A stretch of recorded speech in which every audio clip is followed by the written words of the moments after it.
ஈமான் கொண்டவர்களே, உங்கள் மீது நோன்பு கடமையாக்கப்பட்டிருக்கிறது. உங்களுக்கு மட்டுமல்ல, உங்களுக்கு முன்னால் உள்ள சமூகத்திற்கும் அல்லாஹ் கடமையாக்கியதை போல் உங்களுக்கும் அல்லாஹ் கடமையாக்கி இருக்கிறான். எல்லா சமூகத்திற்கும் கடமையாக்கப்பட்ட ஒரு கடமை. ஏன் இந்த கடமை? பசியை உணர்வதற்காகவா? இல்லை. தாகத்தை உணர்வதற்காகவா? இல்லை. ஏழைகள் எப்படி வாழ்கிறார்கள் அது போன்ற உணர்வை, அந்த உணர்வோடு நாமும் வாழ வேண்டும் என்ற நோக்கத்திற்காகவா? இதுவெல்லாம் காரணங்களாக இருக்கலாம். ஆனால் நோக்கம் அதுவல்ல. நோக்கம் லஅல்லக்கும் தத்தகூன், நீங்கள் தக்குவாவை அடைந்தவர்களாக மாறலாம். நோன்பை பிடித்தால், நோன்புடைய மாதத்தில் நோன்பை நோற்றால் தக்குவா கண்டிப்பாக கிடைக்கும் என்று அல்லாஹ் சொல்லவில்லை. லஅல்லக்கும் தத்தகூன், நீங்கள் தக்குவா உடையவர்களாக மாறலாம். ஏன் எல்லாருக்கும் தக்குவா கிடைச்சிரும் சொன்னா ரமதான்ல? ரமதான் முடிஞ்சதற்கு பிறகு ஏன் பாவம் செய்கிறான்? யார் இந்த ரமதானை இது கடமையாக்கப்பட்ட நோக்கத்திற்காக கழிக்கிறார்களோ அவர்களுக்கு இது தக்குவாவை தரும். வெறும் சடங்கு சம்பிரதாயமாக யார் கழிக்கிறார்களோ அவர்களுக்கு பசியும் தாகத்தையும் தவிர எதுவும் மிஞ்சாது. இல்ல மஷா அல்லாஹ், அல்லாஹ் பாதுகாத்தவர்களை தவிர. ஏன், எப்படி இது தக்குவாவை கொடுக்கிறது? முன்னால் சொல்ல அந்த விளக்கத்திற்கும் தக்குவாவிற்கு சொன்ன காலையில் இருந்து சஹரில் இருந்து எதுவரை? இஃப்தார் வரைக்கும்.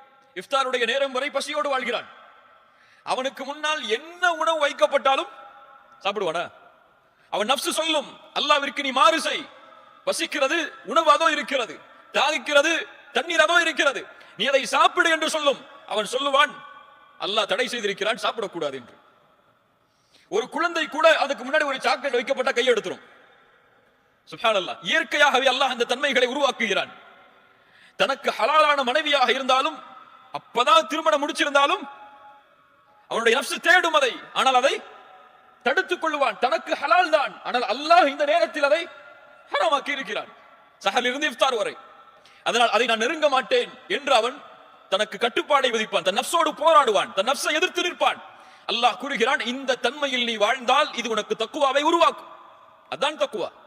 நீ இந்த ரமதானில் இப்படி பழகினால், இந்த உணர்வோடு நீ வாழ்ந்தால், உன் நப்சோடு எப்படி நீ போராடுகிறாயோ ரமதானில், அதை ரமதானில் நீ பெற்றுக் கொண்டால், இதை உணர்ந்து கொண்டால், ரமதான் முடிந்ததற்கு பிறகும் உன் நப்சோடு போராடுவாய். இதை செய்யாதே, அல்லாஹ் தடுத்திருக்கிறான். இதை செய், அல்லாஹ் ஏவி இருக்கிறான்.